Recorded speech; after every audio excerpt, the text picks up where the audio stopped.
حضور وہ مضمون میں ایک لکھا ہوا ہے کہ پانی کی مچھلیاں بھی دعا کرتی ہیں، اس کا کیا مطلب ہے؟ مضمون میں لکھا ہوا ہے کہ پانی کی مچھلیاں بھی دعا کرتی ہیں. کون سا مضمون لکھا ہوا ہے؟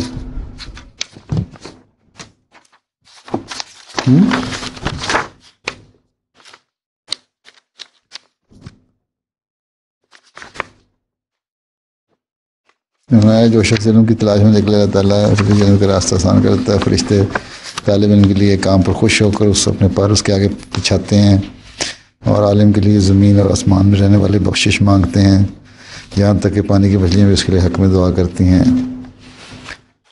یہ ایک محاورہ ہے زبان کا. فرشتوں کو بھی تو پر نہیں ہوتے نا، کبھی دیکھیں ویسے تصور میں تصویر بناتے ہیں نا فرشتے پروں والے. اس کا مطلب ہے کہ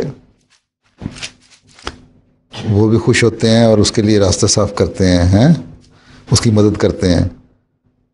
اور ہر چیز جو ہے، جو عالم، ایسا عالم جو علم، صحیح علم رکھنے والا ہو. آج کل کے تو بہت سارے عالم بنے ہوئے ہیں نا جو دین کا علم دینے والے، اور کہتے کچھ ہیں کرتے کچھ ہیں. وہ ایسے عالم نہیں جو صحیح عالم ہوں. ان کے لیے ہر چیز جو ہے وہ بخشش مانگتی ہے. مچھلیاں جو ہیں، یہ بھی دعا کی کہ ہے کہ پانی کی مچھلیاں بھی، حتیٰ کہ ہر چیز جو ہے نا، یہ ایک اشارہ کیا ہے کہ پانی کی مچھلیاں بھی دعا کرتی ہیں. ایک محاورہ ہے. جس طرح کوئی چیز اگر کرنی ہو نا تو بے تحاشا اس کی انتہا ہو جائے، جس کی کہتے ہیں نا ایکسٹریم پہ پہنچ جائے کچھ چیز، اس کی اس طرح مثال بیان کرنی ہو کہ جس میں ہر چیز کور ہو جائے، تو اس کے لیے محاورہ اس طرح بولا گیا ہے کہ یہاں تک کہ پانی میں رہنے والی مچھلیاں بھی کہتی ہیں عالم کو کہ اللہ تعالیٰ نے اس کا علم بڑھایا. تو یہ مطلب نہیں ہے کہ مچھلیاں منہ سے دعا کرنے لگ جاتی ہیں، ایک مثال دی ہے. لیکن عالم صحیح ہونا چاہیے. ویسے عالم نہیں ہونا چاہیے جن کا کہتے ہیں کہ ایک عالم مولوی تھا مسجد میں، اس نے تقریر کی، چندے کی تحریک کی بہت زیادہ، لوگوں نے، عورتوں نے اپنے زیور اتار کے دے دیے، سونے کی چوڑیاں اتار کے دے دی ہیں. بہت لوگوں نے ویسے، اس کی گھر آیا تو اس کی بیوی بھی وہاں تھی بیٹھی ہوئی نا مسجد میں. اس کے پاس کچھ نہیں تھا، اس نے وہاں کچھ نہیں دیا. گھر آیا تو مولوی نے اپنی اس کی بیوی نے اس عالم کی اپنی چوڑیاں اتار کے سونے کی دی کہ یہ بھی میں مسجد کے لیے دیتی ہوں چندے میں، یہ رکھ لو.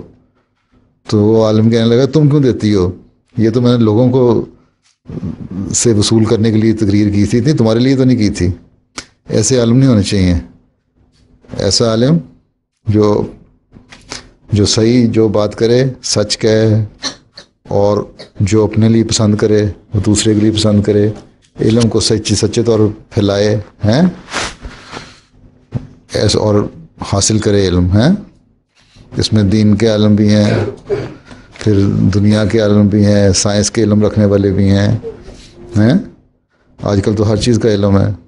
اب یہ دیکھو مچھلیوں کے بارے میں بھی ایک علم ہے کہ کتنی گہری سمندر میں رہتی ہیں، ان کی نسل کس طرح پھیلائی جا سکتی ہے، کس طرح ان کو محفوظ کیا جا سکتا ہے. تو جن مچھلیوں کی نسل محفوظ ہو گئی وہ چل پڑی، انہوں نے بھی، یہ ان کی دعا ہی ہے نا کہ چلے ہماری نسل قائم کر دی سائنسدان نے اپنی ریسرچ کر کے. یہ ہمیں بچا لیا بہت ساری چیزوں سے.